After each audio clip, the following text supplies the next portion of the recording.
తెలుగు మ్యాన్కి మీకు స్వాగతం. నేను కనిపించను, కేవలం వినిపిస్తాను.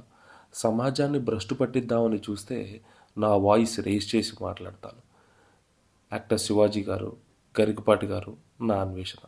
మీరందరూ పబ్లిక్ ఫిగర్స్. మీరు ఏది మాట్లాడినా ఏది చేసినా జనాల్లోకి చాలా ఈజీగా వెళ్ళిపోతుంది. ఒకరు తప్పు చేశారని చెప్తూనే ఇంకొకరు తప్పు చేస్తున్నారు.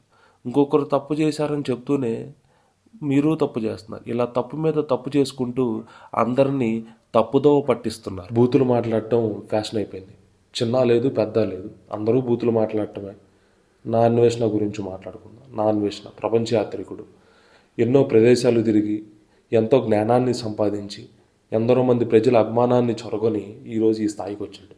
కానీ ఈరోజు ఆయన వాడుతున్న భాష చాలా వినటానికి చాలా భయంకరంగా ఉందన్నమాట. ఆ బూతు పురాణం అసలు వినలేకపోతున్నాం. ఒకప్పుడు ఆయనే అన్నాడు, ఆఫ్రికన్ అడవులకు వెళ్ళి అంటార్క్టికాకి వెళ్ళి పిల్లలు మీరందరూ నా వీడియోలు చూడండి, మీరు టెక్స్ట్ బుక్స్లో చదువుకునేది నేను విజువల్గా చూపిస్తాను, మీకు కూడా జ్ఞానం సంపాదించుకోవచ్చు అని చెప్పి పిల్లల్ని కూడా తన వీడియోలకి అలవాటు చేసుకున్నాడు. ఇప్పుడు చిన్న లేదు, పెద్ద లేదు, వయసు నిమిత్తం లేకుండా అందరూ తన వీడియోలు చూస్తున్నారు. ఇప్పుడు నువ్వు ఇలాంటి భాష ఇప్పుడే కాదు, అంతకుముందు కూడా మాట్లాడావు, కానీ ఇప్పుడు నువ్వు అసలు వాడుతున్న భాష చాలా దారుణంగా ఉందో వినడానికి. ఈరోజు ఆ పిల్లల్ని కానీ ఆ పెద్దవాళ్ళని కానీ ఎలా వినమంటావు? ఈరోజు నీ భాషని నిన్ను ఎలా చూడమంటావు? నీ బుద్ధి ఎలాంటిది అనుకోమంటావు? జాగ్రత్త, నువ్వు ఏం మాట్లాడుతున్నావో ఆలోచించుకుని మాట్లాడు. అలానే భారతదేశాన్ని దూషించావు. భారతదేశంలో పుట్టి భారత మాతని దూషించి నువ్వు అక్కడికెళ్ళి డబ్బులు సంపాదించి ఈరోజు ఇన్ని మాటలు మాట్లాడుతున్నావే, నీకు ఎంతవరకు ఇది కరెక్ట్ అనిపిస్తుందో కూడా ఆలోచించుకో. జాగ్రత్త, నా దేశం గురించి మాట్లాడేటప్పుడు 1కి 10 సార్లు ఆలోచించుకుని మాట్లాడు. ఏం మాట్లాడుతున్నావో తెలుసుకుని మాట్లాడు. అలాగే ఒక కాన్ఫరెన్స్ కాల్లో నువ్వు ఒక 14 ఏళ్ళ అమ్మాయిని నేను 1000 రూపాయలు ఇచ్చి రేప్ చేశాను అని చెప్పు. నీ వీడియో ఎంతమంది చూస్తున్నారు అనుకుంటున్నావు? కొన్ని కోట్ల మంది చూస్తున్నారు. ఆ కోట్ల మందిని నువ్వు సరదాగా తీసుకుంటున్నావా? నాకు అలానే అనిపిస్తుంది. నువ్వు చెప్పేది ఎలాంటి సందేశమో తెలుసా? అసలు ఎలాంటి సందేశాన్ని ఇస్తున్నావో నీకు అర్థమవుతుందా? నీ వీడియో చూసి ఏం నేర్చుకోవాలి జనాలు? ఏం తెలుసుకోవాలి నీ గురించి? నీకు ఒళ్ళు ఎంత కండ కావరం ఎక్కితే నువ్వు ఇలాంటి మాటలు మాట్లాడతావు? ఒళ్ళు జాగ్రత్త పెట్టుకో. 1కి 4 సార్లు ఆలోచించు. బాధ్యత తీసుకోవాల్సిన పొజిషన్లో ఉన్నావు, చూసుకుని మాట్లాడని కూడా చెప్తున్నా. అలానే నువ్వు హిందూ దేవతలైన సీతమ్మ దేవిని మరియు ద్రౌపదీ దేవిని అవమానించావు.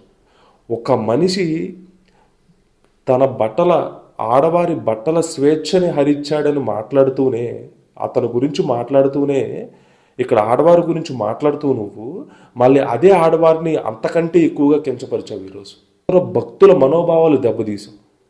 నీకు అర్థమవుతుందా? నువ్వు ఏం తింటున్నావో తెలుసా? నీకు అసలు నీ ఒంటికి ఏం పడుతుందో నీకు అర్థమవుతుందా? జాగ్రత్త, ఒళ్ళు బలిసి ఏం మాట్లాడుతున్నావో నీ ఇష్టం వచ్చినట్టు మాట్లాడుకో. 1కి 10 సార్లు ఆలోచించి మాట్లాడుకో. ఇదే నీకు లాస్ట్ వార్నింగ్ తెలుగు మ్యాన్ నుంచి. శివాజీ గారి గురించి మాట్లాడుకున్నాం.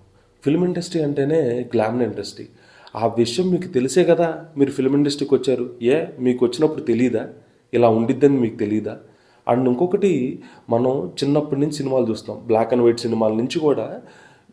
అది గ్లామర్గానే ఏ రోల్ చేసినా ఏది ఉన్నా కూడా అన్నిసార్లు చీరలు కడతాం పాసిబుల్ కాదు. ఫస్ట్ నుంచి గ్లామర్గానే కనిపిస్తూ ఉన్నారు. అది మగవారైనా ఆడవారైనా హీరోయిన్ అయినా కూడా. సో మనం వెళ్ళే ప్రదేశాన్ని బట్టి మనం డ్రెస్ చేసుకుంటాం. ఇప్పుడు పెళ్ళికి వెళ్ళాం అనుకోండి, చీర కట్టుకుంటాం. లేదు గ్లామర్ ఈవెంట్కి వెళ్ళాం, గ్లామర్గానే డ్రెస్ చేసుకుంటాం. ఫర్ ఎగ్జాంపుల్ మన నిధి అగర్వాల్ గురించి మాట్లాడాడు. ఇప్పుడు నిధి అగర్వాల్ గ్లామర్ ఈవెంట్కి వెళ్ళింది, ఒక సాంగ్ రిలీజ్కి వెళ్ళింది. సో అందుకని గ్లామర్గానే వెళ్ళింది. మన ఇంటెన్షన్ కరెక్ట్గా లేకపోతే అక్కడ మనం బుద్ధి బయటపడుతుంది. ఇప్పుడు ఒక సాఫ్ట్వేర్ ఎంప్లాయ్ ఉన్నాడు, ఆఫీస్కి వెళ్ళేటప్పుడు సూటు బూటు వేసుకుని మొత్తం నీట్గా ఇన్షర్ట్ చేసుకుని షూస్ వేసుకుని వెళ్తాడు. అదే ఇంటికి వచ్చాక లుంగీ కట్టుకుంటాడో షార్ట్ వేసుకుంటాడో ఎలా అయినా ఉంటాడు. ఇప్పుడు అదే మనిషి బీచ్కి వెళ్తే డ్రాయర్ మీద ఉంటాడు. సో ప్లేస్ని బట్టి మనం డ్రెస్ చేసుకుంటాం. ఇప్పుడు ఫ్యాషన్ షో జరుగుతుంటుంది, ఫ్యాషన్ షోలో గ్లామర్గానే కనిపించదు. సో గ్లామర్గానే డ్రెస్ చేసుకుంటారు. అది అన్నిసార్లు చీర కట్టుకోవడం పాసిబుల్ కాదు కదా. సో మనం ఏం చేస్తున్నాము, ఏ ప్రొఫెషన్ చేస్తున్నామో, ఎక్కడికి వెళ్తున్నామో దాన్ని బట్టే మనం డ్రెస్ కోడ్ చేసుకుంటాం. ఆ డ్రెస్ కోడ్ని నిర్ణయించే హక్కు మనకు లేదు. గ్లామర్ ఇండస్ట్రీలో ఉండి గ్లామర్గానే ఉండాలి, ఎవరైనా సరే అదే చెప్తారు. ఈ మాత్రం తెలియకుండా నువ్వు అక్కడ ఆ ఇండస్ట్రీలో ఎలా ఉంటున్నావో, ఇంత అవివేకంగా ఎలా ఉంటున్నావో నాకు అర్థం కావట్లేదు. నువ్వు ఆడవారి గురించి, ఆడవారి బట్టల గురించి మాట్లాడేటప్పుడు ఒకటికి 10 సార్లు ఆలోచించుకుని మాట్లాడు. అండ్ ఇంకొకటి, నువ్వు చేసిన తప్పుని సమర్థించుకోవటం, అది ఆత్మాభిమానం అంటావు, ఆత్మవిశ్వాసం అంటావు, అది ఇంకా పెద్ద తప్పు. నువ్వు ఆలోచించుకోవాలి నువ్వు ఏ పరిస్థితుల్లో ఉన్నావు అని కూడా నేను నీకు గుర్తు చేస్తున్నాను. ఇకపోతే గరికపాటి గారు వేద పండితులు. ఆయన ఎన్నో ప్రవచనాలు చెప్పిన వ్యక్తి. ఆయన ఒకసారి మొన్న ఇలా ఏదో ప్రవచనం చెప్తూ మధ్యలో ఒక మాట వాడారు అనమాట. 65 ఏళ్ళ వచ్చినా నేనే ఆగలేకపోతున్నాను అని. సార్, ముందు నీతి చెప్పి వెనక నీతి చెప్పి మధ్యలో దుర్నీతి పాలవుతే ఇలానే ఉంటుంది. దయచేసి ఎవరు ఏం మాట్లాడినా కూడా ఏం మాట్లాడుతున్నామో చూసుకుని మాట్లాడండి, 1కి 10 సార్లు. ఎందుకంటే మీరంతా పబ్లిక్ ఫిగర్స్, మీరు ఏది చేసినా కూడా జనాల్లోకి తొందరగా వెళ్తుంది. మిమ్మల్ని అందరినీ ఇన్స్పిరేషన్ తీసుకుంటారు మిమ్మల్ని అందరినీ. సో మీరు జాగ్రత్తగా ఉండి మాట్లాడితే రెస్పాన్సిబుల్గా బిహేవ్ చేయండి. కానీ ఒకటే చెప్తున్నా, తెలుగు భాషని దుర్వినియోగం చేయొద్దు. తెలుగులో ఉన్న ఒక గొప్ప భావాన్ని మీరు పాడు చేయొద్దు. భావస్వేచ్ఛని హరించొద్దు. ఇప్పుడు మీరు ఇలా చేయటం వల్ల భావస్వేచ్ఛ హరించిపోయే ఛాన్స్ ఎక్కువ ఉందన్నమాట.